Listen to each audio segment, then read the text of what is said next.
Let's take a look at how to configure your Ronin-S by using the app. When you open the Ronin-S app, tap Configuration on the top left. Here, you will have access to motor parameters, which allows you to tune gimbal performance for each of the 3 axes. It's recommended to use auto-tune to set these parameters, as doing so will satisfy almost all use cases. When you tap auto-tune, the gimbal will determine the optimal stiffness settings based off the payload mounted. The app will indicate the progress of the auto-tune by percentage. We have also included 3 different presets of tuning aggressiveness. To manually adjust the other motor parameters, toggle the advanced settings. Stiffness is the amount of power that is applied by the motors as they react and balance the weight on each axis. Excessive stiffness will result in a vibrating axis.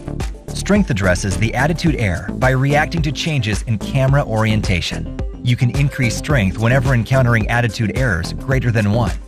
Excessive strength may cause the Ronin-S to over-adjust its orientation and induce shake in the footage captured. For handheld scenario, we recommend leaving strength, control, and filter as default.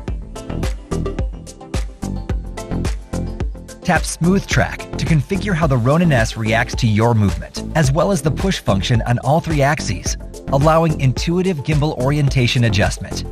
Tap Control to fine-tune the responsiveness of the built-in and virtual joystick. Motion lets you set values for the deadband, max speed, and smoothing for each axis, as well as their endpoints. The Channels page allows you to map out the control of the 3 axes along different channels and allows direction orientation of each individual axis. When using the joystick, you will have access to only 2 channels.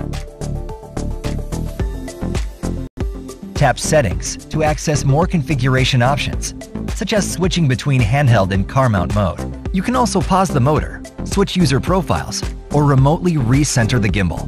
If you need to restore the Ronin-S to factory settings, use the Restore Gimbal Setup in the More menu. Keep in mind that Ronin-S can store up to 3 customizable user profiles. Tapping the downward-facing arrow at the top of the configuration page will let you switch to each user profile.